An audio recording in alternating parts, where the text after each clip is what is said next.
Donc aujourd'hui, pour, je pense, beaucoup d'entre vous, c'est le deuxième module. Aujourd'hui, sur les violences qui touchent les femmes migrantes. Donc, on a plusieurs objectifs. Dans un premier temps, repérer les violences spécifiques aux femmes migrantes de manière générale. Et puis, on s'arrêtera sur les mutilations sexuelles féminines et les mariages forcés et précoces. Voilà. Donc, comme troisième objectif, on fera le lien entre violences sexistes et sexuelles et demande d'asile. Voilà. Et on verra, pour finir, où orienter les femmes et filles concernées. Je vais laisser la parole à Estelle qui va commencer ce module. Donc l'idée là aujourd'hui, c'est de commencer par tout ce qui est intersectionnalité. On avait introduit brièvement le concept d'intersectionnalité à la fin du module 1. C'est un concept qui est né à la fin des années 1980 aux États-Unis, qui a été créé par une universitaire et juriste afroféministe qui s'appelait Kimberly Williams Crenshaw, et qui a voulu mettre en lumière les violences qui étaient subies par les femmes de couleur dans les classes défavorisées aux États-Unis.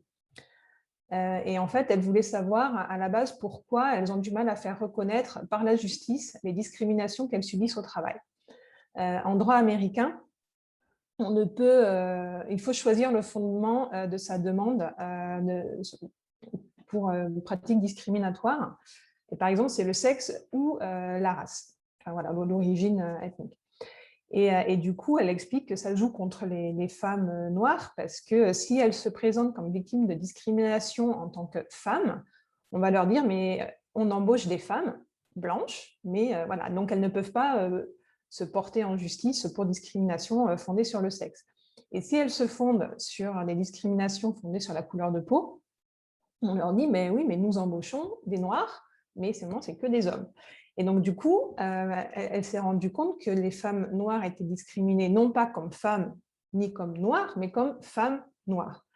Et c'est de là qu'elle a introduit le concept d'intersectionnalité qui permet de révéler la spécificité de certaines situations qui sont souvent invisibilisées. Et donc, le concept a été créé de cette façon-là. Il s'est élargi au fur et à mesure, notamment à partir des années 2010. Et ça englobe maintenant tout type de discrimination qui peuvent s'entrecroiser. Donc, on va étudier les formes de domination ou de discrimination ensemble, en fonction voilà, de l'appartenance ethnique, de la classe économique, de la classe sociale, du genre, de l'orientation sexuelle, est-ce qu'il y a une situation de handicap ou pas. Et ça va vraiment permettre de voir comment ces différentes voilà, discriminations se combinent pour former quelque chose de beaucoup plus complexe. Et c'est pour ça qu'on va aussi parler de discrimination croisée. Et donc, en termes de violence basée sur le genre et de migration, d'exil, on va voir un petit peu plus en détail après, mais les femmes demandeuses d'asile qui font une demande de statut en France subissent de multiples formes de discrimination en tant que femmes, en tant qu'étrangères, et aussi en tant que personnes socialement et économiquement défavorisées. Et donc, l'approche va permettre aussi de se placer soi-même, voilà, de comprendre la posture et la position depuis laquelle on parle, pour mieux comprendre aussi la situation des personnes que l'on accompagne. On va rentrer un petit peu plus dans le vif du sujet. Alors, je voudrais juste vous demander de participer donc, soit à l'oral, soit dans le chat, et que vous puissiez voilà, nous partager des violences qui peuvent être rencontrées par les femmes migrantes et réfugiées, que ce soit dans leur pays d'origine, hein, avant de venir en Europe, sur la route de l'exil, c'est-à-dire quelles sont les violences qu'elles peuvent rencontrer voilà, quand elles transitent, et une fois arrivées dans le pays d'accueil en France ou plus généralement en Europe, voilà, quelles sont d'après vous les formes de violence qu'elles pourraient rencontrer. Céline nous dit le viol, oui. Mariage forcé aussi, oui. esclavage, détention, emprisonnement, oui, ça peut arriver aussi, effectivement. L'arrivée, Lola nous dit logement contre service sexuel, ouais. On appelle sexe de survie. Chloé nous dit les mêmes violences quel que soit l'endroit. Pays d'origine, exil ou pays d'accueil, donc mariage forcé, travail forcé, mutilation sexuelle, viol, violence psychologique, violence physique, oui, effectivement. Vous avez cité pas mal de choses déjà. Oui, alors effectivement, dans le pays d'origine, il y a ce que vous avez cité, tout ce qui est agression sexuelle, abus sexuels. Il peut y avoir aussi, en cas de conflit, des viols de guerre, des viols de masse. Peut y avoir des grossesses forcées, aussi du sexe de survie, ou de la prostitution forcée déjà dans ces pays-là. Et c'est pour ça souvent qu'elles peuvent fuir aussi leur pays. Pendant la suite, il va y avoir beaucoup d'agressions par les contrebandiers, par exemple, par les gardes frontières, par des bandits sur le chemin, ouais, séquestration sur le parcours, emprisonnement, que ce soit par les gardes frontières ou voilà, par les passeurs, par les contrebandiers, ou par des personnes individuelles qui font plus un peu sous forme d'esclavage, effectivement. Il peut y avoir aussi sur le chemin de l'exil du sexe de survie, où on va également vendre son corps pour survivre tout simplement. Chloé rajoute perte d'enfants sur le trajet, avant ou même une fois en France, ça peut aussi arriver, effectivement. Et pays d'accueil, voilà, on va retrouver un peu pareil les agressions, la coercition sexuelle, le sexe de survie, où elles vont être hébergées contre service, on va appeler ça comme ça. Il peut y avoir aussi beaucoup de violence dans les centres d'accueil, qui souvent sont mixtes. Voilà, donc ça peut engendrer aussi des violences. Voilà, et puis le fait aussi parfois d'être séparé des enfants, ouais, violence administrative dans le pays d'accueil, oui, on reviendra dessus tout à l'heure également. Voilà, donc effectivement, là ce qu'on voit, c'est que finalement, comme on l'a vu lors du premier module, il y a un vrai continuum de violence. C'est-à-dire que sur tout le parcours, depuis le départ jusqu'à l'arrivée, et même une fois arrivé, il y a quand même des formes de violence qui s'exercent. Là, on va revenir un peu sur les différents concepts. Donc, comme je l'ai dit, voilà, toutes les formes de violence à l'égard des femmes sont liées et ça forme un continuum de violence. Donc, là, il faut savoir que le continuum de violence, il touche toutes les femmes, quel que soit leur pays d'origine, quel que soit leur niveau social et économique, voilà, quel que soit le pays dans lequel elles sont. Voilà, toutes les femmes sont concernées, tous les âges sont concernés, mais c'est vrai que le phénomène est d'autant plus important et plus réel pour les femmes migrantes ou réfugiées. Parce que souvent, comme on l'a vu, donc elles ont fui leur pays pour fuir des violences, et puis elles en rencontrent voilà, jusqu'à ce qu'elles soient en Europe et même après. On va parler aussi de double violence. Vous avez cité la violence institutionnelle. Et c'est vrai c'est un peu mélangé, quoi, quand à la fois on subit des violences sexistes et sexuelles, et en même temps des violences institutionnelles qui sont le fait d'institutions aussi parfois.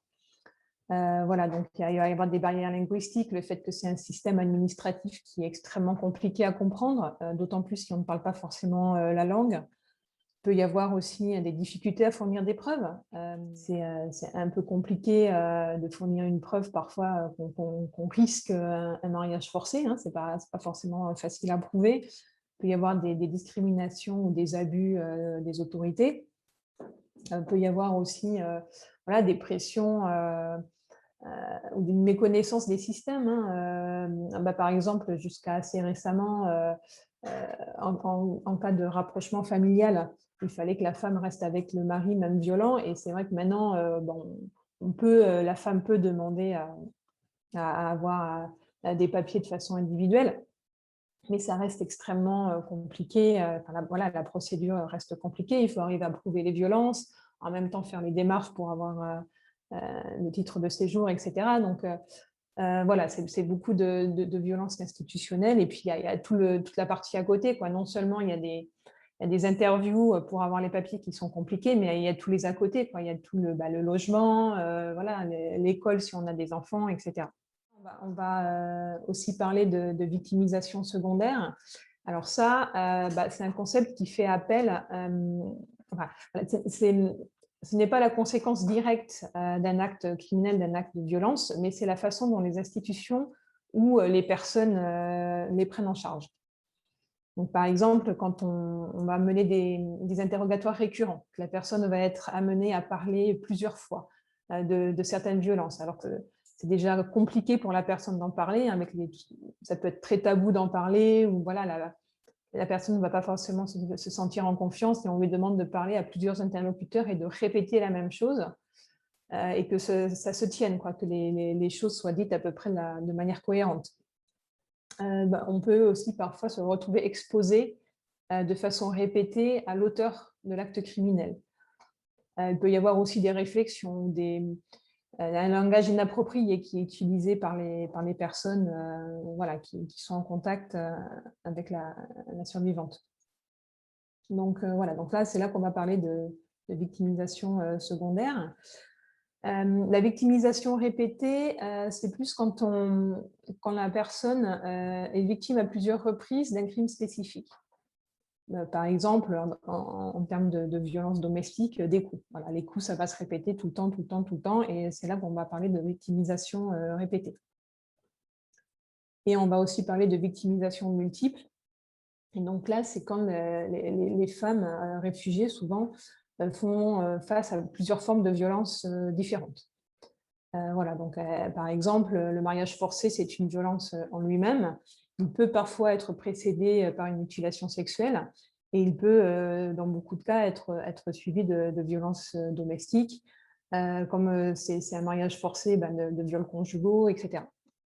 Donc c'est ce qu'on appelle vraiment le concept de victimisation multiple.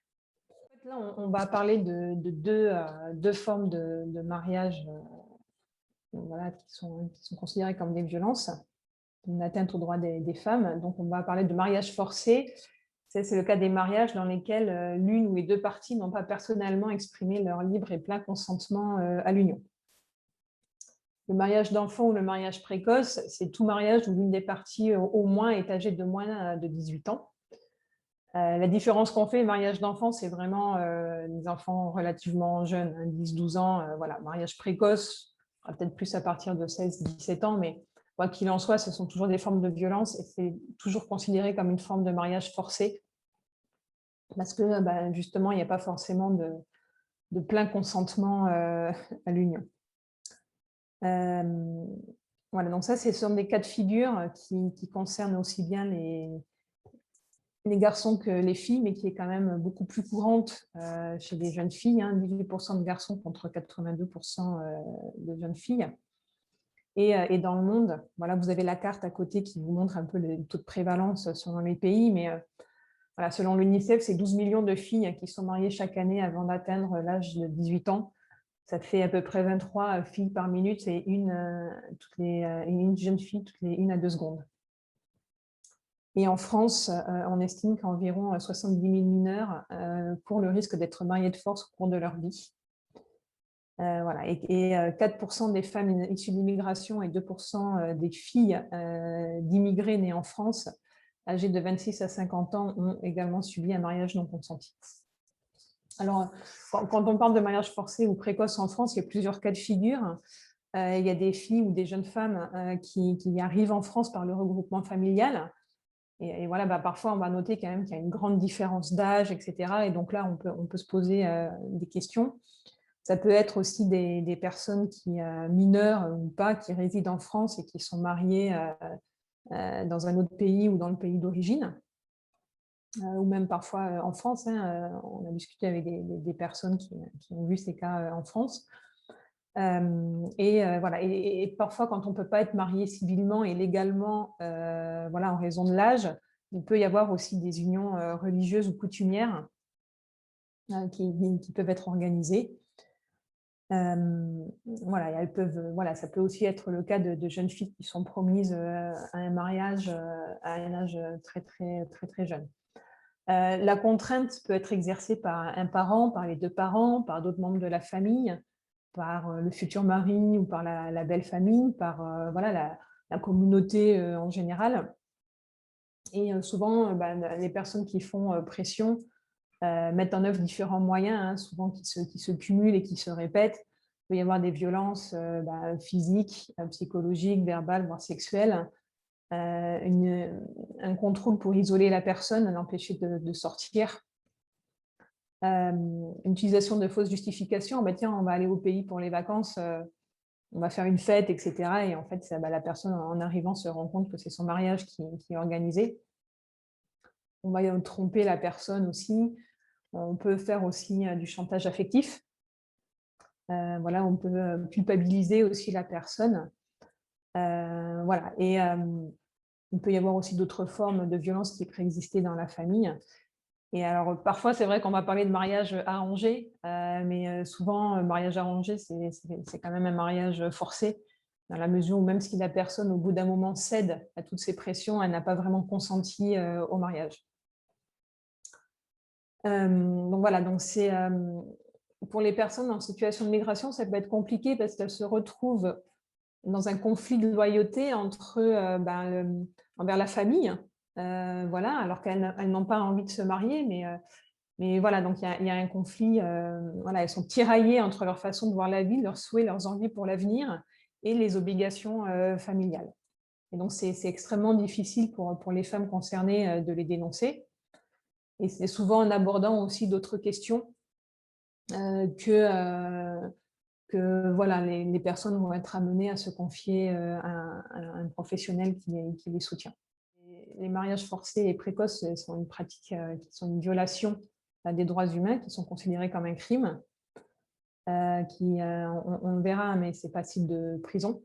Et dans des contextes sociaux qui sont caractérisés quand même par des rôles inégaux entre les sexes, les répercussions de ces mariages forcés et précoces sur les filles sont exacerbées. Donc, on va parler souvent voilà, il y a des viols conjugaux, la violence domestique, la violence intrafamiliale, des grossesses précoces, des grossesses non désirées.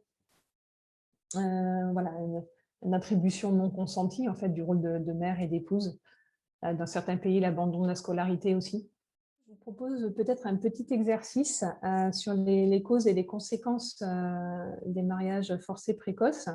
Donc, je vais vous mettre un lien sur le Jamboard pour aller peut-être un petit peu plus loin, hein, parce que tout ce que vous avez cité, on va reprendre au fur et à mesure. Une des causes quand même principales, c'est la persistance des rôles inégaux dans les genres, hein, tout ce qui est discrimination et stéréotypes de genre. Voilà, parce que dans beaucoup de communautés ou beaucoup de traditions, finalement, on attend d'une femme qu'elle soit mariée à un certain âge et que le rôle et la place de la femme, voilà, c'est conçu quand même encore comme au sein du ménage avec des enfants, etc. Et ce schéma prévaut toujours.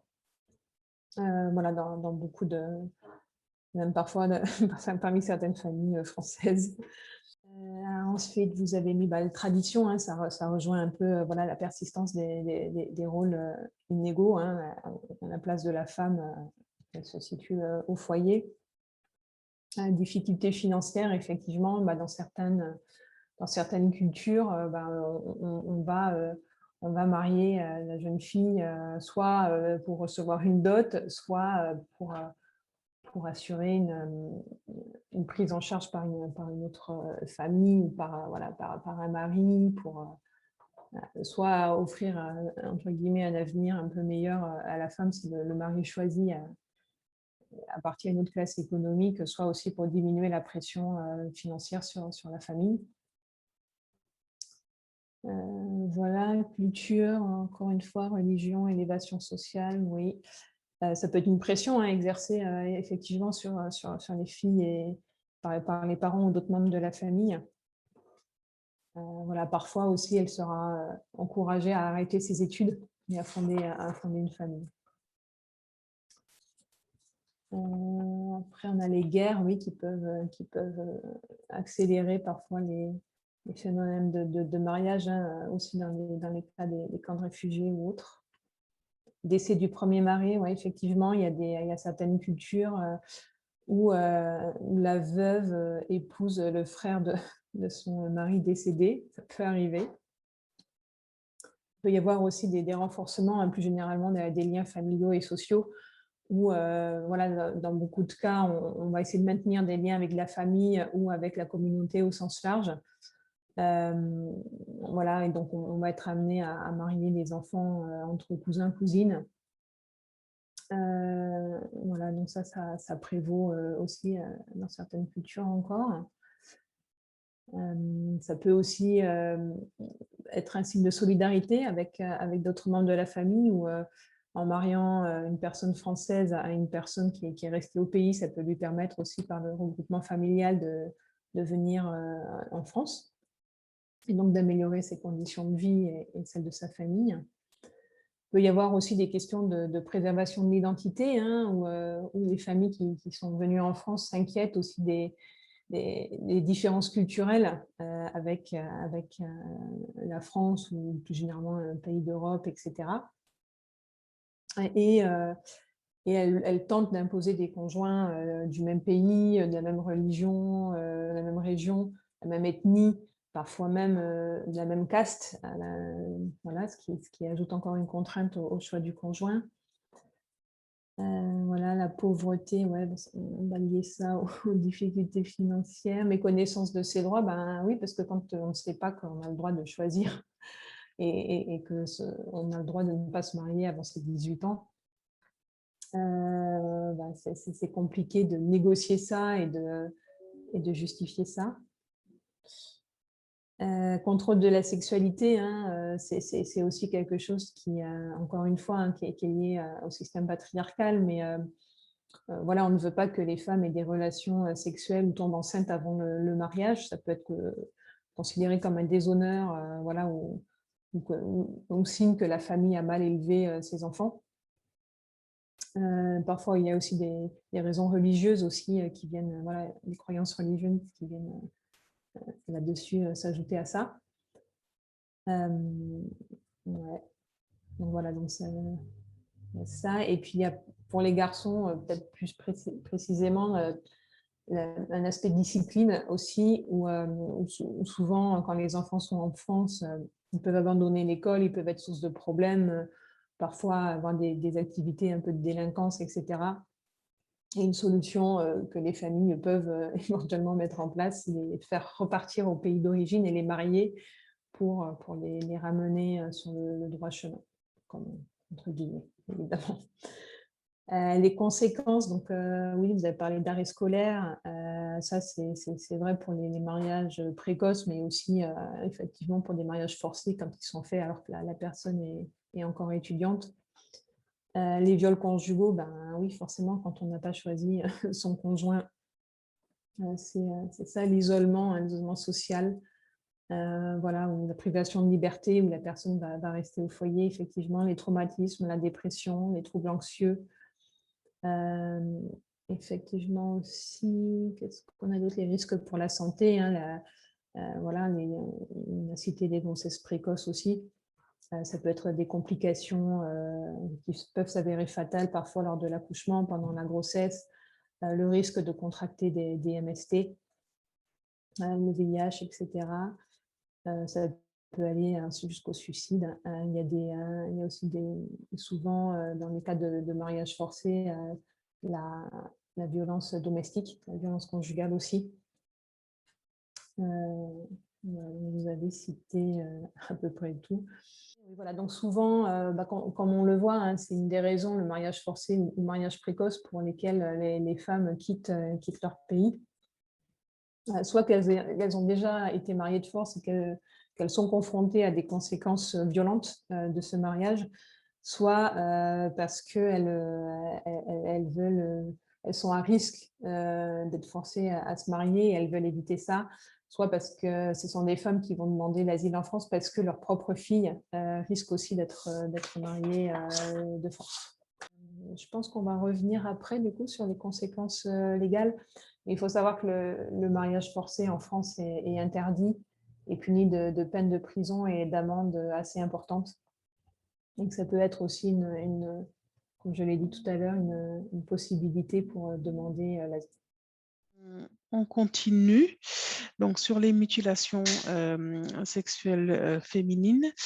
Donc, pour définir un peu ce que c'est, voilà, bon, d'après l'Organisation mondiale de la santé, les mutilations sexuelles féminines regroupent toutes les interventions, incluant l'ablation partielle ou totale des organes génitaux externes de la femme. Donc, on verra un peu les différents types d'excision qu'il peut y avoir dans la prochaine slide. Ça, c'est la définition officielle. Donc, vous remarquerez que, bon, en France, on parle de mutilation sexuelle féminine. Peut-être dans d'autres pays, on va plutôt parler de mutilation génitale. Donc, la France a fait ce choix de parler de mutilation sexuelle pour mettre l'accent sur le fait que c'est une pratique qui vise et qui touche la sexualité des femmes et pas uniquement qui agresse les organes génitaux. Donc, les MSF sont également une forme de violence contre le corps de la femme et une violation des droits fondamentaux des filles et des femmes. Et on estime aujourd'hui que dans le monde, il y a 200 millions de personnes touchées par les mutilations sexuelles féminines ou l'excision, donc dans le monde. C'est une pratique qui concerne 31 pays dans le monde, dont 29 en Afrique, ce qui parfois donne l'impression que l'excision touche uniquement l'Afrique, mais ce n'est pas la réalité. C'est une pratique qui touche finalement toutes les régions du monde parce qu'elle est également pratiquée au Moyen-Orient, en Asie du Sud-Est, beaucoup en Indonésie, en Colombie, mais du fait des migrations, finalement, elles concernent toutes les régions du monde. Voilà, en France, l'excision touche aujourd'hui 125 000 femmes. Donc, on a eu une nouvelle estimation en 2019 qui a révélé ce chiffre. Donc, avant ça, on était resté au chiffre de 60 000. Donc, ce chiffre a doublé. Alors, bon, pour plusieurs raisons. Du fait d'abord des différentes vagues de migration qui se sont succédées. Donc, il y a quelques années, on a toutes et tous assisté à plusieurs vagues de migration et également, ce qu'on voit aussi, ce qu'on remarque, c'est la féminisation de la migration. Et par ailleurs, cette étude a aussi pris en compte des jeunes filles nées en France, mais qui étaient très jeunes au moment de l'enquête de 2007, donc de la première enquête, donc, et qui ont été prises en compte dans l'enquête de 2019. Voilà, donc, ce qui fait un chiffre assez important. Alors, ce que ça dit aussi d'avoir 125 000 femmes excisées en France, c'est que aussi, il faut absolument mettre les mesures pour prendre en charge ces femmes et également faire de la prévention parce que bon, il y a des filles qui naissent dans des familles originaires de pays pratiquant l'excision et qui peuvent être à risque au moment des vacances, par exemple. Voilà. Parce que, comme on le sait, bon, l'excision n'est pas obligatoirement la volonté des parents, mais de la famille élargie. Et donc, pendant les vacances, les filles peuvent être à risque d'être excisées, peut-être par d'autres membres de la famille. Donc, on considère également, ça c'est l'Institut européen de l'égalité des genres qui estime qu'en France, 12 à 21% des filles entre 0 et 18 ans, nés dans des familles originaires de pays pratiquant l'excision sont à risque. Voilà. Quelques informations sur les mutilations sexuelles, mais aussi un peu les mariages forcés et précoces. Donc, toutes ces deux pratiques sont des pratiques traditionnelles voilà, qui sont également des formes de violence à l'égard des filles et des femmes. Tous deux sont des outils de domination qui visent à contrôler le corps et la sexualité des filles et des femmes. Alors, dans le monde, le mariage forcé et précoce est plus répandu que les mutilations sexuelles. Donc, voilà, 650 millions de femmes concernées par le mariage forcé et précoce contre 200 millions. Donc, en général, dans les pays où il y a de l'excision, souvent, il y a aussi des mariages forcés et précoces. Voilà, donc les deux vont coexister donc dans les pays où il y a l'excision.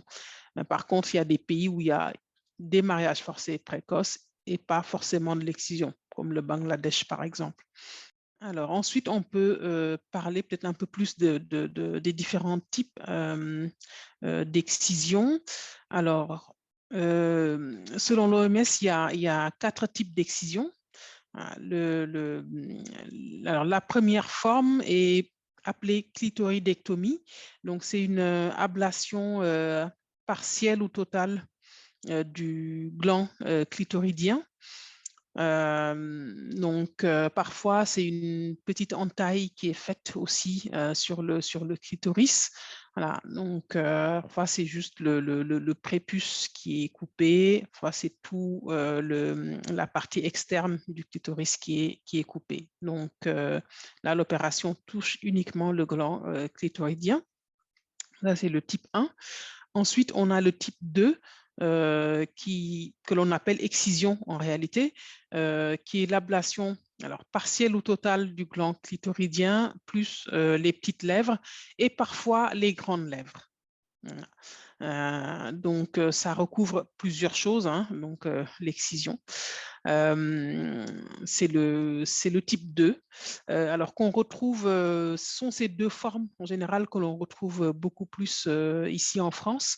Parce que, bon, en France, on a une immigration plutôt originaire d'Afrique de l'Ouest. Et en Afrique de l'Ouest, ce sont ces deux pratiques qui sont les plus courantes. Alors, la troisième forme d'excision, ben, c'est l'infibulation, donc, qui consiste à rétrécir l'orifice vaginal par recouvrement réalisé en sectionnant et repositionnant les lèvres ou les petites lèvres ou les grandes lèvres. Voilà. Donc l'infibulation, elle se caractérise vraiment par le rétrécissement de l'orifice vaginal, en fait, pour laisser passer un trou qui permet juste de faire passer l'urine et les règles. Donc ça, c'est une forme qu'on va plutôt retrouver en Afrique de l'Est. Alors, ben, vous pourrez nous dire, peut-être les sages-femmes ou Chloé, voilà, mais c'est, je pense, une forme d'excision qu'on risque de voir de plus en plus en France du fait de la présence de nouvelles populations en France originaires de ces pays. Et puis, bon, après, il y a une quatrième forme d'excision, bon, qui est un peu, enfin, une catégorie dans laquelle on met tout le reste. Donc, c'est par exemple, enfin, les piercings qui sont peut-être plus une mode occidentale. Donc, on va retrouver dans cette catégorie. Alors, il y a tout un débat, hein, est-ce qu'il faut l'appeler mutilation ou pas? Mais voilà, bon, ceux qui disent oui, ceux qui défendent l'idée que c'est une mutilation, disent que même si c'est une forme moderne, quelque part, il y a une forme de domination, enfin de patriarcat, de domination du sexe masculin, enfin sur le sexe féminin, enfin qui amène peut-être les femmes à modifier leurs organes génitaux. Enfin bon, il y a tout un tas d'arguments qui sont donnés pour quand même expliquer pourquoi est-ce que dans cette catégorie, on met également des piercings. Mais il y a également le fait dans certaines cultures, de tirer les petites lèvres. Alors ça, c'est pour des questions d'hygiène. Voilà, bon, c'est des coutumes. Enfin, bon, en tout cas, on retrouve tout ce qui n'est pas classé dans les 3 premières catégories sera mis dans la 4e catégorie. Voilà. Ici, peut-être qu'on peut réfléchir ensemble un peu aux différentes causes de cette pratique. Bon, alors, on ne passera pas nécessairement peut-être par le Jamboard, mais peut-être qu'on peut le faire voilà, oralement. Vous pouvez ouvrir les micros peut-être et vous exprimer ou mettre ou écrire dans le chat. Donc, quelles sont pour vous les causes de l'excision? Oui, Eva nous dit l'hygiène, les croyances, la tradition, ouais, la domination masculine. Oui, ouais. Donc effectivement, tout ce que vous venez de décrire sont des causes de cette pratique selon les cultures. Alors, ce qu'on peut dire, c'est que l'excision, c'est une pratique voilà, très ancienne et qui est répandue dans le monde. Alors, selon les historiens, il est apparu en Égypte. Donc, parce que il y a on a retrouvé sur des momies des traces d'excision. Et c'est d'ailleurs pour cette raison que pour la 3e catégorie, le 3e type d'excision, donc l'infibulation, on parle d'excision pharaonique. Donc c'est parce que c'est un type d'excision qui a été vu sur des momies. Donc c'est une pratique également qui est très fortement ancrée dans les coutumes et les traditions. Donc, dans certains pays, alors dans un pays donné, elle n'est pas pratiquée forcément elle n'est pas pratiquée par toutes les ethnies. Donc, dans un pays comme le Sénégal, par exemple, il y a des ethnies qui ne vont pas pratiquer cela, comme les Wolofs, par exemple, mais d'autres ethnies comme les Soninké ou les Peuls vont pratiquer l'excision. Et également, alors bon, est-ce qu'elle est pratiquée ou non en France? Bon, là, c'est difficile de le dire. On peut avoir des soupçons aujourd'hui, mais rien de vraiment très voilà, vérifier qu'elle se passe aujourd'hui. Parce que, bon, par essence, c'est quelque chose qui est caché. Voilà, même si certains médecins peuvent remarquer des signes récents d'excision chez certaines filles ou certaines jeunes filles. Alors, pour en revenir aux causes, alors, ce qu'il faut savoir aussi, c'est que l'excision, c'est une norme sociale dans les communautés qui les pratiquent. Donc, le fait d'être excisé conditionne l'intégration sociale, le sentiment d'identité, l'appartenance culturelle et également la garantie de pouvoir se marier. Parce que c'est une communauté où voilà, on pense que c'est important, où on valorise l'excision, que une fille qui n'est pas excisée, pour plusieurs raisons, n'est pas bonne à marier, pour aller vite. Euh, alors, c'est une norme sociale, donc c'est important, je pense, à retenir, parce que parfois on peut se demander pourquoi est-ce que les femmes ne refusent pas d'exciser leur fille. Pourquoi, quand on est passé par là et qu'on connaît la douleur, on reproduit sur ses enfants. C'est parce que voilà, c'est par rapport à cette question de normes sociales. Parce que le fait de ne pas pratiquer l'excision dans une communauté qui valorise cela entraîne un rejet et une mise au banc qui peut avoir des conséquences sur après la possibilité pour la fille de se marier, etc. Parce que bon, on est souvent dans des communautés où tout le monde se connaît, donc on sait très bien qui est qui, ce qui s'est passé, si tel enfant a été excisé ou pas. Donc ça se sait, ça suit et au moment des mariages aussi, c'est des choses qui peuvent après être une difficulté pour la fille. Donc, c'est également un sujet très tabou, donc qui n'est pas abordé dans les communautés, dans les familles. Et les victimes ou les survivantes de cette pratique, parfois, n'en parlent pas, et même à des professionnels comme vous, vont avoir beaucoup de mal à en parler, parce que c'est un sujet très intime et qui n'est même pas discuté dans les familles. Mm. Donc, sur les raisons, oui, tout ce que vous avez cité est vrai, mais après, la principale cause, en tout cas, concerne le contrôle de la sexualité des jeunes filles et des femmes, parce que, bon, on pense que en excisant les filles, on va réduire leur désir sexuel et les empêcher d'avoir des relations avant le mariage. Et pour les femmes qui sont mariées, c'est un moyen aussi de prévenir les relations extra-conjugales.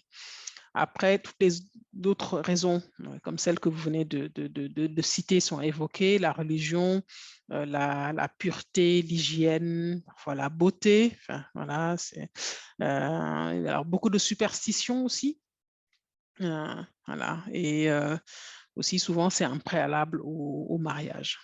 Et sur les conséquences que cela peut avoir, ce qu'on peut dire ici, c'est que l'excision perturbe beaucoup le fonctionnement naturel du corps et peut entraîner de nombreuses conséquences physiques, psychologiques, mais également à court terme et à long terme.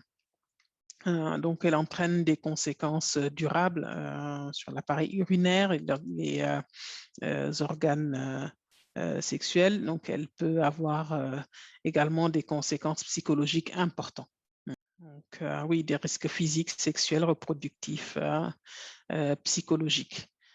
On voulait attirer l'attention aussi sur les mots. Donc, quand on parle d'excision avec des femmes qui sont concernées par cette pratique, attirer l'attention sur le fait que bon, les mots comptent. Donc, comme on l'a dit, c'est un sujet qui est tabou. Bon, les femmes ont du mal à parler de ce sujet.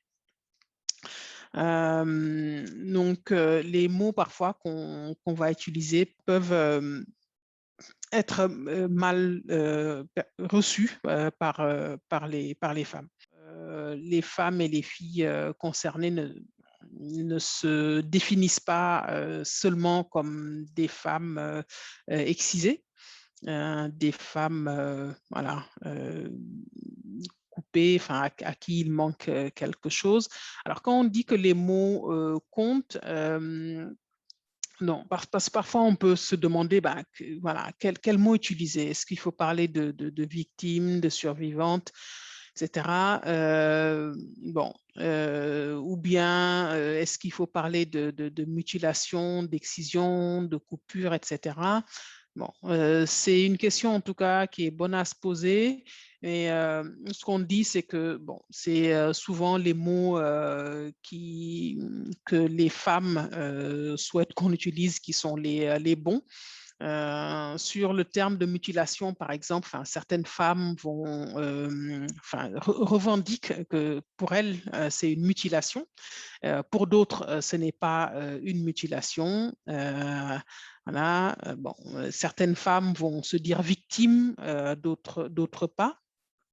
Mais voilà, toujours est-il que il est toujours bon aussi d'interroger les femmes sur le terme qu'elles utilisent pour désigner voilà, ce qu'elles ont subi et d'utiliser ces termes-là. Mais toujours est-il qu'en tout cas, c'est un sujet qu'il faut manier avec beaucoup de sensibilité. Voilà, parce que parfois, bon, les termes qu'on utilise peuvent causer aussi un traumatisme secondaire. Voilà.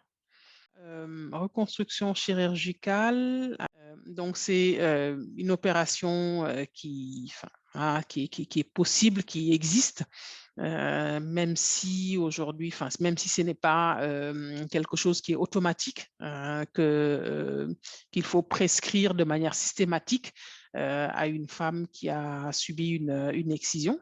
Mais voilà, parce que ce qui est important en fait aujourd'hui, mais on s'en rend bien compte, c'est la prise en charge globale qui est proposée. Donc à Montreuil, mais aussi je pense à la Riboisière, peut-être qu'il y a une unité de prise en charge, peut-être que vous nous reconfirmerez, ou à l'hôpital de La Fontaine. Voilà, cette prise en charge globale qui permet aux femmes d'être reçues par une sage-femme, ensuite de voir un sexologue ou une sexologue, un psychologue, et puis ensuite le gynécologue. C'est très important parce que souvent, voilà, beaucoup de femmes ne vont pas aller jusqu'à la réparation chirurgicale de l'excision, mais le fait d'en parler à un psychologue déjà peut être une solution, peut déjà lever beaucoup de difficultés.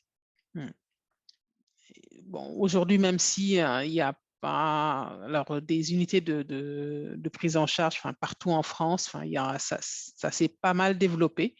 Il y en a plusieurs aujourd'hui vers lesquelles on peut orienter les femmes victimes d'excision, qui vivent des conséquences de cette pratique et qui souhaitent être prises en charge.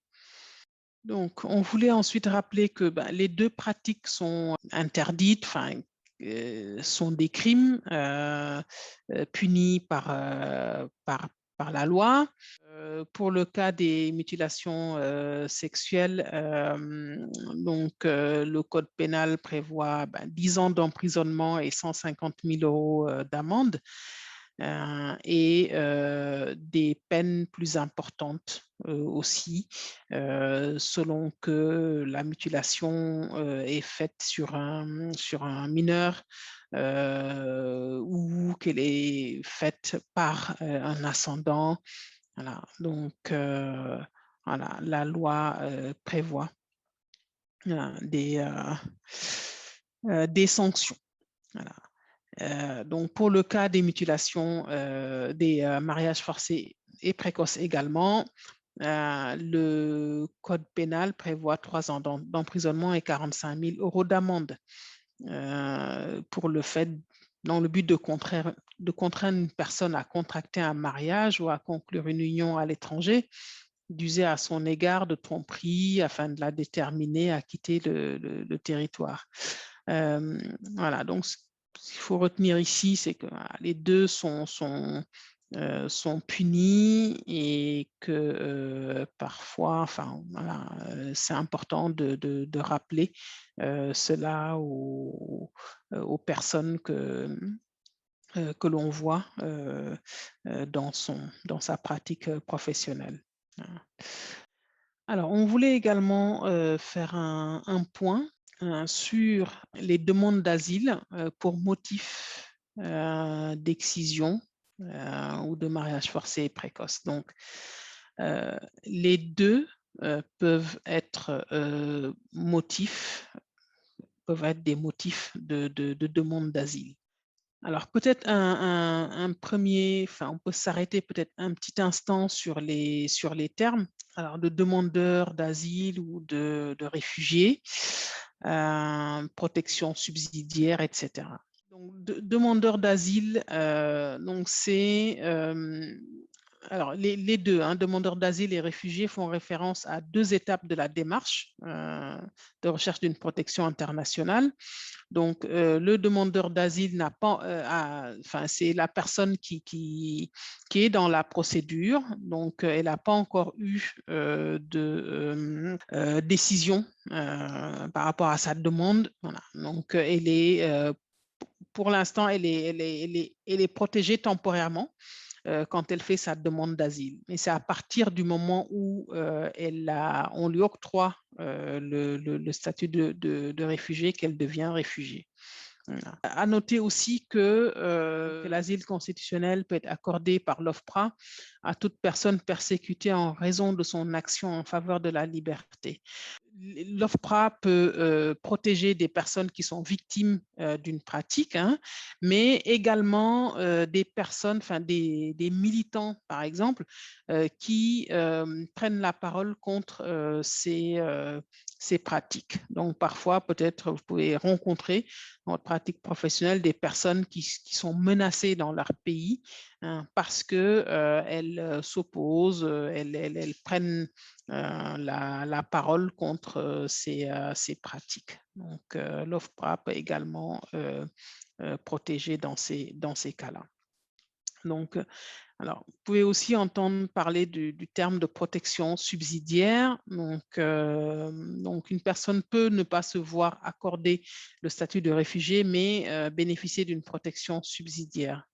Voilà, donc c'est une protection qui est accordée à toute personne qui ne remplit pas les conditions pour se voir reconnaître la qualité de réfugié et pour laquelle il existe des motifs sérieux et avérés de croire qu'elle courrait dans son pays un risque réel de subir l'une des atteintes graves. Donc, on a cité là la peine de mort, une exécution, la torture, ou des peines ou traitements inhumains ou dégradants. Donc, c'est là parfois que les conséquences de l'excision entrent, enfin,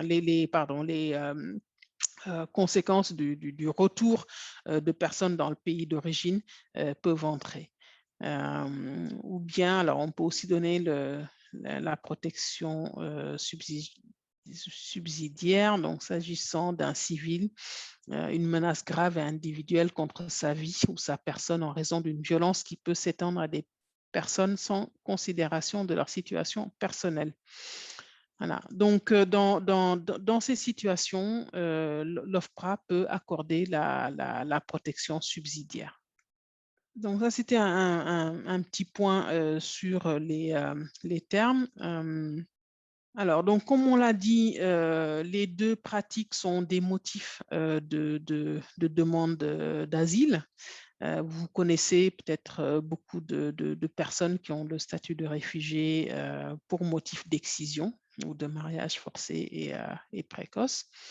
C'est possible sur la base de l'article 1 A de la Convention de Genève, donc, qui permet de protéger les personnes victimes d'excision ou de mariage forcé et précoce. Donc, un chiffre aussi qui est important, en 2019, mi-2019, on estimait que, enfin, on savait de l'OFPRA que 9 000 mineurs étaient sous la protection de l'OFPRA. 9 000 enfants, 9 000 jeunes filles ou petites filles étaient protégées par l'OFPRA. Voilà. Donc, c'est des petites filles souvent nées en France. Voilà, leurs parents ont demandé le statut de réfugié pour ces petites filles-là.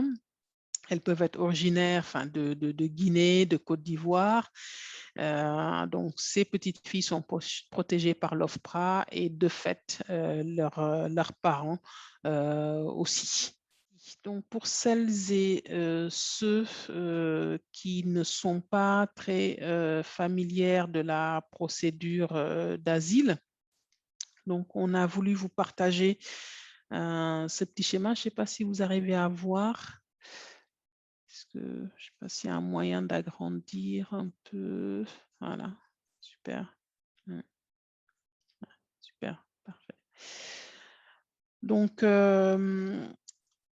du coup, alors, pour la demande d'asile, donc tout commence par le pré-accueil. Alors, bon, aujourd'hui, c'est un numéro qu'il faut appeler, hein, donc le numéro de la plateforme d'accueil des demandeurs d'asile.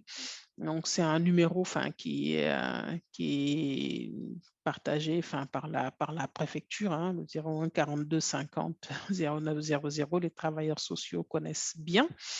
Donc, pour les demandeurs d'asile, tout commence par un appel, hein, sur ce numéro-là de la plateforme d'accueil. Alors, c'est très, très difficile. Enfin, les personnes qui appellent ce numéro vous le diront, c'est très, très difficile d'avoir quelqu'un au bout du fil, mais il faut plusieurs jours de suite tenter. Voilà. Et puis, bon, on finit par avoir quelqu'un qui nous propose un rendez-vous. Un rendez-vous alors au guichet unique à la préfecture, ce qui constitue la deuxième étape, donc ce rendez-vous au guichet unique.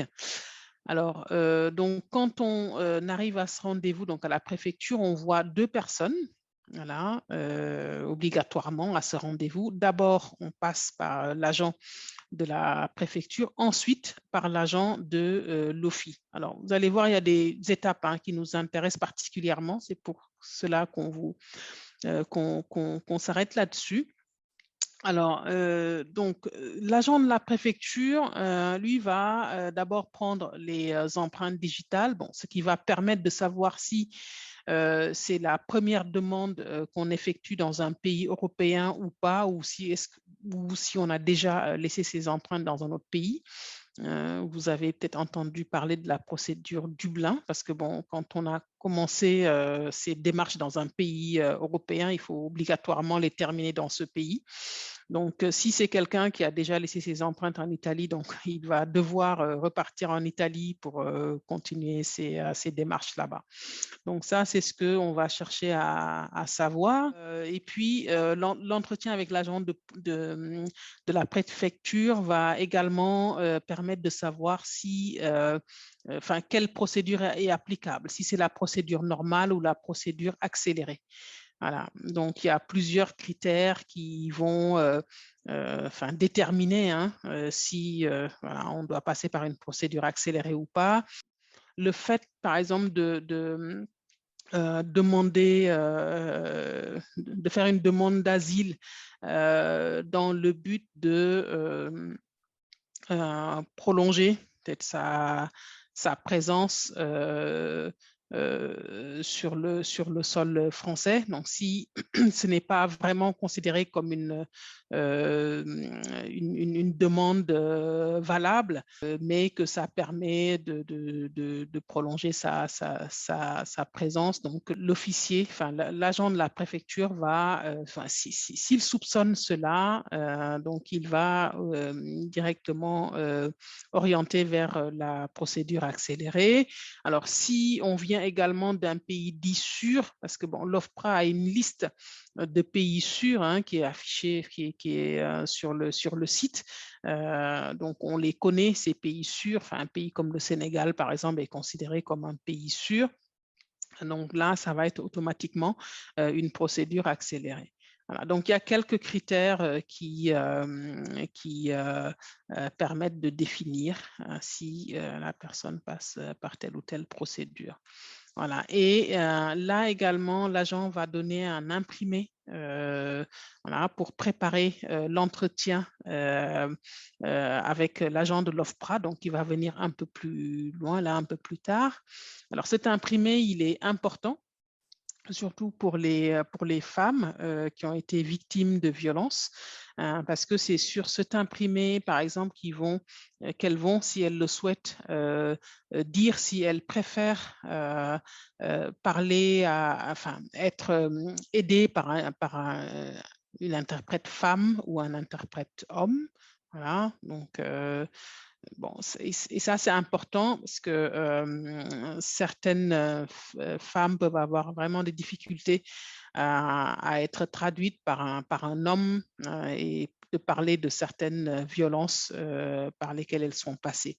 Donc là, ce sera l'occasion de cocher une case pour dire que voilà, je préfère être assistée par une interprète femme. Là, elles peuvent également choisir la langue dans laquelle elles vont être entendues.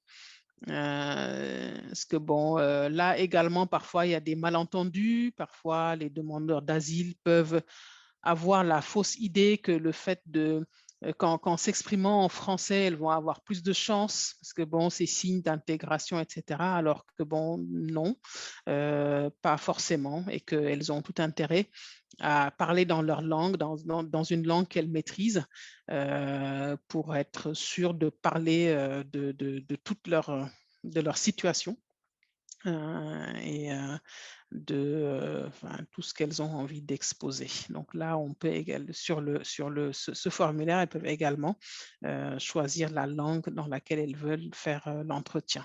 Et du coup, un interprète sera demandé pour interpréter. Donc voilà, donc là, cet imprimé, il est important. Ensuite, si on regarde à droite, donc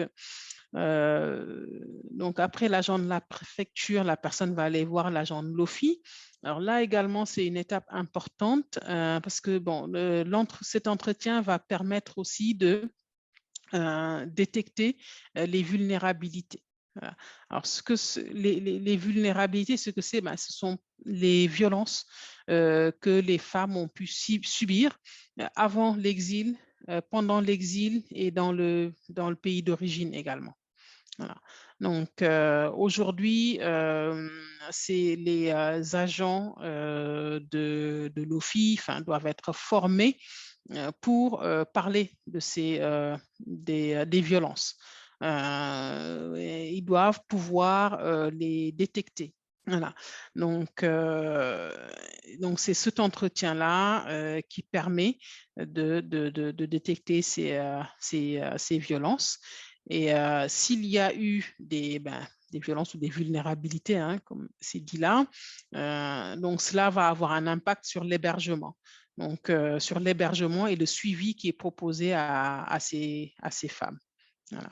Donc, on va proposer un hébergement non mixte, par exemple. On va proposer dans ce foyer ou dans cet hébergement un suivi psychologique. Voilà. Donc, tout cela va découler de la détection des vulnérabilités. Donc, c'est pour cela également que nous, on milite pour que tous les agents de l'OFI soient bien formés aussi à détecter ces vulnérabilités. Donc voilà, en gros, c'était surtout là, voilà, qu'on voulait attirer votre attention. Après, bon, ce qui suit la décision de l'OFPRA, c'est d'accorder le statut ou pas. Bon, donc quand l'OFPRA accorde, soit l'OFPRA donne le statut de réfugié ou bien la protection subsidiaire. Donc, où l'OFPRA peut refuser le statut et dans ce cas-là, bon, la personne peut demander un recours à la Cour nationale du droit d'asile. Ici, on voulait aborder aussi toujours les difficultés rencontrées par les femmes qui demandent l'asile. Parce que c'est pas du tout simple pour ces femmes-là qui ont subi des violences ou qui demandent l'asile, justement pour être protégées de ces violences-là. Donc, il peut y avoir plusieurs difficultés. La barrière linguistique, déjà. Voilà, bon, il y a des interprètes, mais avec les limites que ça comporte. Hein, mais Voilà, donc la langue est une barrière. Bon, le fait d'aborder des sujets qui sont tabous, qui ne sont pas discutés dans les familles, voilà, et de devoir comme cela s'ouvrir sur ces sujets-là à des personnes qu'on voit pour la première fois, c'est assez compliqué. Donc, ce que ça pose comme problème, c'est que souvent les demandes d'asile peuvent être considérées comme en fait non crédibles parce que les femmes peuvent avoir des difficultés à donner des détails, elles peuvent être très évasives sur ces questions-là.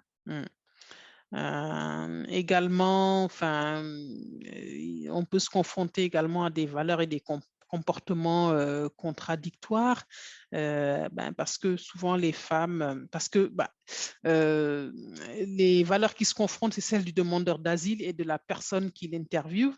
Donc, sans peut-être une formation sur l'interculturel ou une sensibilité à l'interculturalité, il peut y avoir des difficultés à comprendre le comportement de la femme victime de violence. Voilà, donc on peut juger par rapport à nos propres valeurs, nos propres comportements qui ne sont pas nécessairement les siennes. Mais il peut y avoir des malentendus interculturels. On peut mal interpréter certains comportements et ça peut être une difficulté pour les femmes migrantes. Également, voilà, les conséquences du traumatisme quand on a été victime de violences. La méconnaissance de ses droits également peut être une difficulté. Alors, il y a également parfois l'isolement, le manque de liens sociaux et de soutien, ainsi que le manque d'estime de soi qui peuvent également être des difficultés pour les femmes migrantes qui demandent l'asile. Donc, subir également le déficit de formation des professionnels sur le fait de détecter les violences sur des compétences interculturelles, par exemple. La stigmatisation, le racisme, l'hostilité voilà, envers les migrants dans la société d'accueil également peut être une difficulté. Alors, on voulait justement ici ouvrir un peu le débat et vous demander si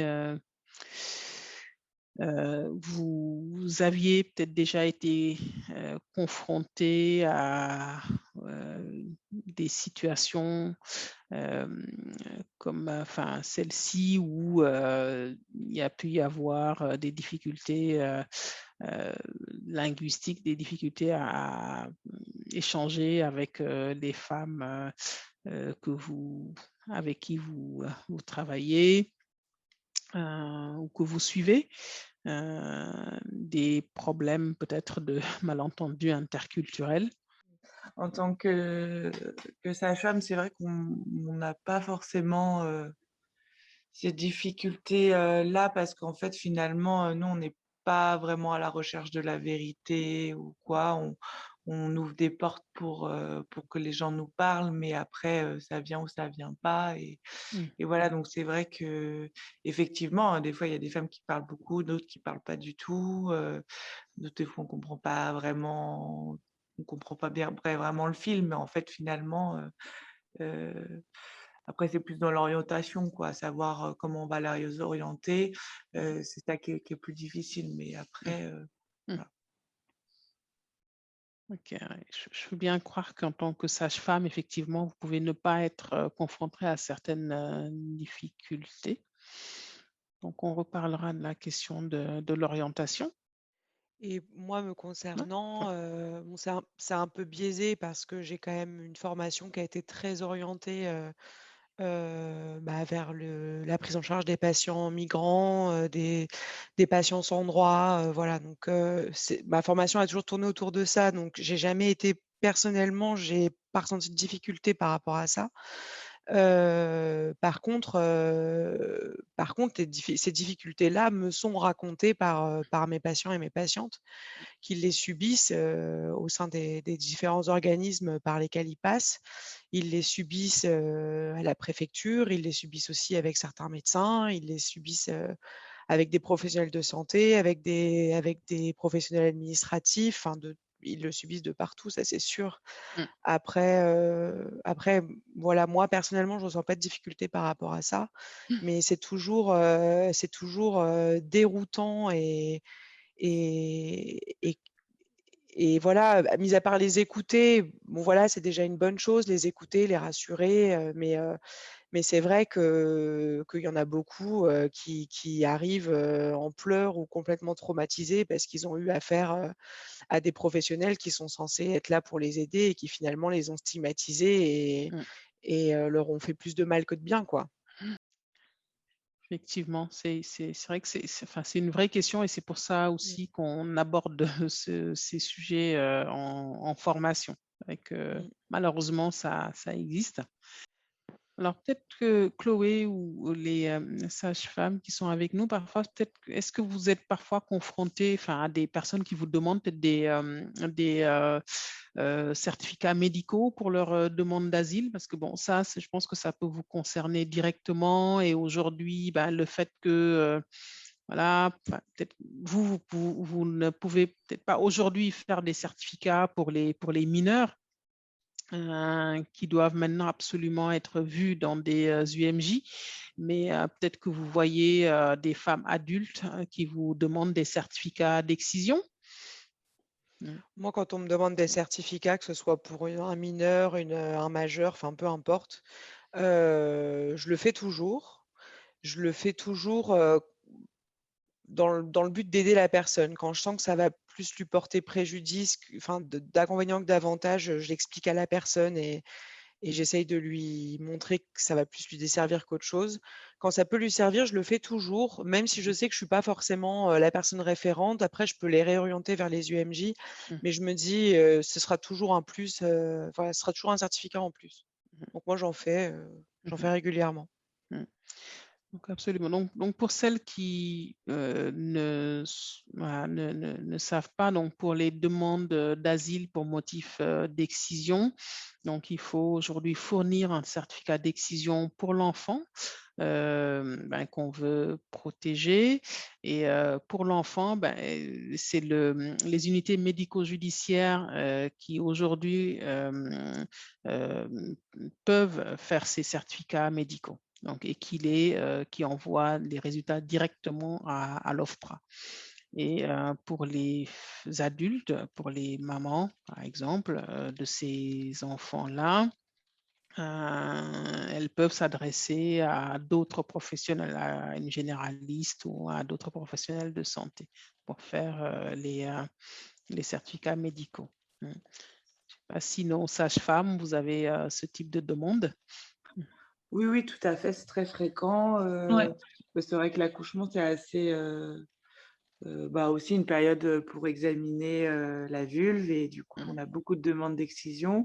On a aussi des demandes de non-excision des enfants qui viennent de naître, Mm. mais ça, effectivement, les pédiatres, ils veulent pas le faire parce que, ils disent que, bah, voilà, ils sont nés à la maternité, on fait pas d'excision à la maternité et qu'effectivement, c'est les unités médico-judiciaires qui doivent, faire pour les mineurs, donc on les réoriente, Mhm. à l'UMJ. Absolument. Bon, ben, merci beaucoup pour ces informations. Et je vais laisser la parole à Estelle. Merci Sorna. Alors en fait, on voulait vous proposer de travailler sur un des deux cas pratiques parce qu'il est bientôt 4h, 4h20, donc voilà, si on veut finir à l'heure, il va falloir choisir un des deux. Le premier est plutôt sur les mutilations sexuelles et le deuxième sur un mariage précoce. Alors, je ne sais pas si vous avez des préférences en particulier sur les thématiques. Mais l'idée, c'est voilà, de lire le cas pratique ensemble et de savoir voilà, quelles seraient vos propositions sur voilà, qu'est-ce que vous préconiseriez pour soutenir ces jeunes filles. Ok, bon, on va peut-être partir sur le cas numéro 2 parce que c'est vrai qu'on a quand même pas mal parlé des mutilations sexuelles. Donc, le cas pratique numéro 2, c'est une jeune fille de 15 ans qui a été ramenée au Bangladesh sous prétexte de vacances familiales. Et donc, pendant ces vacances-là, elle a été forcée par ses parents à se marier. Elle est restée au Bangladesh plusieurs mois avant de plaider pour être autorisée à revenir en France pour terminer ses études. Mais voilà, donc le mariage, comme on peut s'en douter, se passe mal. Hein. Elle est très malheureuse dans son mariage, elle veut en partir, mais elle ne connaît personne vers qui se tourner. Et donc, peut-être on peut imaginer qu'à l'occasion voilà, d'une visite médicale ou voilà, elle passer la porte peut-être d'un atelier dans une association, elle vient vous exposer son cas.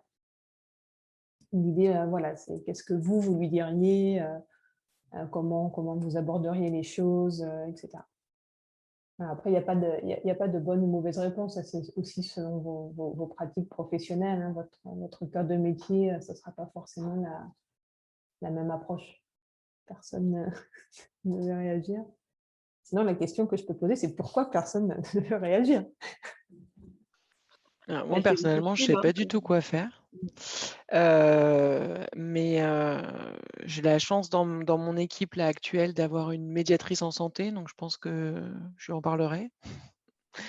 Mais j'avoue que je sais pas. Ouais, c'est pareil pour moi, je saurais pas vraiment quoi faire. Vers qui l'adresser, quoi. Nous, on a une conseillère conjugale et familiale et qui est assez quand même très au fait des violences comme ça et notamment des mariages forcés. Donc, c'est sûr que je l'orienterai. Après, je pense que oui, j'essaierai de voir un petit peu dans quel contexte, s'il y a des violences particulières. Du coup, quelle protection, est-ce qu'il y a une protection particulière qu'elle pourrait demander et l'adresser à des associations pour l'aider justement à partir de ça. Après, c'est vrai que ça arrive, hein, il y a des patientes qui sortent des mariages forcés comme ça, on en voit, mais c'est pas très fréquent. Ok, il y a Eva qui nous dit lui expliquer ses droits dans la limite de ce qu'elle connaît et puis l'orienter vers la maison du droit et de la justice. Effectivement, ça peut aussi être une solution. Tout ce que vous avez dit est bien. Hein, je pense que le plus important, c'est de dire, voilà, moi, ce que je peux faire aussi, de bien repositionner en disant, voilà, ce n'est pas forcément mon domaine de compétence, mais je peux effectivement vous réorienter vers quelqu'un qui pourra écouter votre histoire, qui pourra mieux vous orienter, enfin mieux vous aider dans certaines démarches. Ça peut être aussi, si la personne vient se confier, de savoir est-ce qu'il y a des violences immédiates. C'est-à-dire que si elle est chez ses parents, voilà, est-ce qu'il y a des choses qui se passent à la maison, en dehors peut-être de ce mariage forcé-là? Est-ce qu'elle court un risque immédiat? Est-ce que finalement, elle est mise à l'abri assez rapidement? Ou est-ce que vous pouvez prendre le temps aussi vraiment de la référer vers quelqu'un d'autre? Comme Chloé dit, voilà, s'il y a une équipe pluridisciplinaire un petit peu à disposition, ça peut être lui demander, voilà, j'ai une collègue qui est peut-être plus à même de vous aider, est-ce que ça vous dérange de la faire venir dans la pièce ou voilà, ça peut être des choses comme ça. Encore une fois, la dernière fois avec Rukiatou, on a vu que l'important c'était de croire la personne et de lui dire, je te crois, tu n'es pas toute seule. Voilà, de rappeler aussi ses droits. De dire, voilà, dans la loi française, elle dit ça. Voilà ce à quoi tu peux exposer aussi tes parents, hein, parce que du coup, apprendre que ses parents risquent la prison parce qu'ils l'ont marié de force, ça peut être aussi une sorte de traumatisme pour la personne. Donc, faire attention aussi à comment on amène les choses. Voilà, après, si vous sentez que lui dire ça frontalement, ça peut être un problème pour vous parce que vous sentez que la personne est un peu fragile aussi, c'est effectivement le fait de référer vers quelqu'un qui a peut-être plus l'habitude de gérer ce genre de choses-là peut être une solution, effectivement. Du coup, on vous a aussi remis la petite slide qu'on avait fait lors du premier module 1 Donc voilà, donc comme je l'ai dit, l'important c'est de poser le cadre d'intervention, c'est-à-dire vous, quel est votre rôle, qu'est-ce que vous pouvez faire et qu'est-ce que vous ne pouvez pas faire. C'est important aussi d'être clair envers la personne et d'être transparent sur les limites de votre intervention. Comme disait Roukiatou, un médecin ne va pas forcément accompagner quelqu'un à un commissariat pour déposer plainte, par exemple. Donc ça peut être aussi d'être clair sur ce cas-là, croire la personne, hein, ne pas la juger, faire preuve de respect en utilisant un vocabulaire qui montre le respect de la personne, de la traiter avec dignité, de respecter ses décisions, parce qu'effectivement, quand la personne apprend que si elle porte plainte, ses parents risquent d'être poursuivis au pénal, elle va peut-être arrêter à un moment donné la procédure et devoir prendre le temps de réfléchir, parce que c'est quand même, comme on disait, la confrontation des valeurs, le conflit familial, etc., conflit de valeurs. Donc ça va être de respecter les décisions et le rythme de la personne. Ça va être adopter une posture empathique. Roukiatou disait, par exemple, s'il y a une personne victime d'une mutilation sexuelle, va pas forcément dire ah ben c'est barbare. Voilà, ça peut être vu comme quelque chose, ça peut être aussi traumatisant pour la personne. Ça peut faire revivre des traumatismes ou en créer des nouveaux. Il faut soutenir et valoriser la personne dans ses démarches en disant regarde, déjà c'est bien, tu es venu me parler, c'est déjà une étape importante que tu as franchie, etc. Donc valoriser ce qu'elle fait et puis continuer à le faire au fur et à mesure si vous continuez d'appuyer la personne. Évidemment, là, je pense que tous les professionnels sont au courant de la confidentialité des échanges et voilà, le fait de garder ça pour ça. Et c'est pareil, si vous souhaitez référer la personne à quelqu'un, se dire, moi je connais quelqu'un, est-ce que ça vous convient si je parle de vous à tel ou tel collègue? Voilà, mais toujours respecter la confidentialité. Et si la personne dit non, je préfère ne parler qu'à vous, respecter ce choix-là aussi. Ce qui peut être parfois frustrant, hein, on l'entend tous, mais voilà, c'est important de respecter ce que souhaite la personne de façon à créer la confiance. Enfin, lui rappeler ses droits et les solutions légales. Quelles sont les opportunités au niveau de la loi qui s'offrent à elle, les organisations vers lesquelles elle peut se diriger, réaffirmer que ce sont des violences qui sont interdites en France, assurer après autant que possible la sécurité de la personne et la sienne aussi. Comme je disais, hein, si la personne est victime d'un mariage forcé qu'elle a dit chez ses parents et qu'elle ne se sent pas forcément en sécurité de retourner chez ses parents, il faut prendre une décision un peu plus rapide. L'idée, c'est aussi de toujours se poser les questions, quelles que soient les circonstances. C'est qu'est-ce que moi, je peux entreprendre dans les conditions locales aussi. Est-ce qu'il y a une association qui est juste à côté? Est-ce que j'ai des collègues qui peuvent l'aider? Ou est-ce qu'il faut que j'aille un peu plus loin? Est-ce que j'ai fait une évaluation des risques? Si la personne retourne chez elle, qu'est-ce qu'elle risque? Si je fais telle action, quel risque je lui fais courir et quel risque je cours pour moi-même aussi? Après, comme je disais tout à l'heure, est-ce qu'il y a un danger immédiat? Est-ce qu'il faut une action rapide ou pas? Si les vacances, par exemple, dans le pays d'origine sont prévues en 2 mois plus tard parce que c'est la période d'été, vous avez plus de temps d'agir que si vous apprenez que la personne part le lendemain, quoi. Voilà, c'est pas la même chose.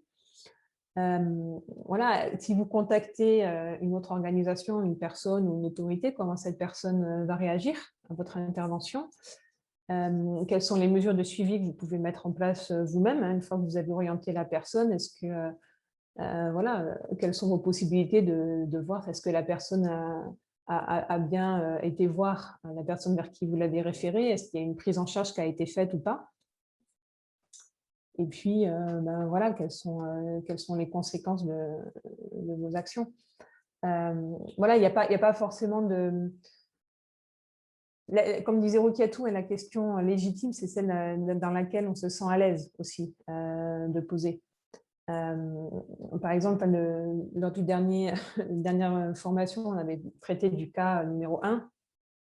Et c'est vrai que, par exemple, une façon d'aborder ça, si la personne retourne en vacances avec sa famille dans le pays d'origine et que vous savez qu'il y a des cas d'excision dans ces pays-là, ça peut être demandé, par exemple, de quelle ethnie vous faites partie. Parce que comme Sorna l'a dit, au Sénégal, il y a certaines ethnies qui pratiquent et d'autres qui ne pratiquent pas. Donc ça peut être aussi une entrée en matière, parce que si finalement la personne fait partie d'une ethnie qui ne pratique pas l'excision, bon, a priori, ce n'est pas la peine d'aborder le sujet-là en prévention. Alors que si c'est une ethnie qui la pratique, il va falloir peut-être aborder ces questions-là.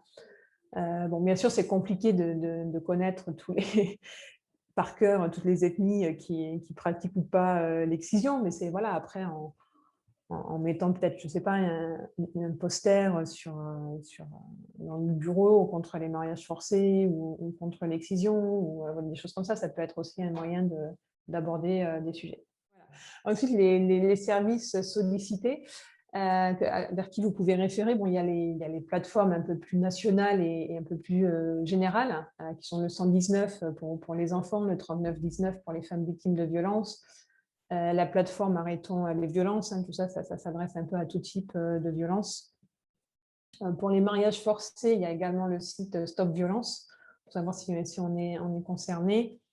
Il y a le ministère de l'Europe et des Affaires étrangères qui donne aussi des informations. Par exemple, si c'est une jeune fille qui part dans son pays, lui dire voilà, tu peux aller voir sur le site du ministère des Affaires étrangères, prendre des contacts de l'ambassade, voilà, les coordonnées de l'ambassade, le téléphone, etc., de façon à ce que si elle est dans le pays et qu'il y a un souci, elle a au moins un numéro de téléphone vers qui se tourner dans le pays. Il y a aussi les associations spécialisées, la Fédération nationale du GAMS, qui est située aussi à Paris et qui travaille sur les mutilations sexuelles. Voix de femmes, voilà, le service d'aide aux étrangers retenus de France Terre d'Asile, la CIMAD, l'association Rashfire, voilà, l'association Agir pour le développement de la santé des femmes, voilà, le BAM. Il y a plusieurs organisations qui sont quand même spécialisées. Alors, on ne les a pas toutes mises parce que bon, je pense qu'il y en a quand même un petit peu plus que ça. Mais voilà, ça peut, en appelant l'une d'elles, ça peut vous donner aussi des idées. Ils peuvent aussi vous référer peut-être à une association un peu plus locale, un peu plus proche de chez vous. Et une association qui serait plus spécialisée justement pour sortir des mariages forcés, est-ce qu'il y en a une parmi toutes celles-là? Voix de femme travaille beaucoup sur les mariages forcés. Sorna, si tu veux peut-être inviter. Ok, merci. Oui, c'est ça. Voix de femme est spécialisée. Bon, le GAMS travaille aussi là-dessus. Mais Voix de femme, c'est leur cœur de métier, quoi, on va dire. Alors, ils sont en Île-de-France. Ok, merci. En tout cas, c'était un plaisir de faire cette formation avec ce groupe. Merci beaucoup à vous.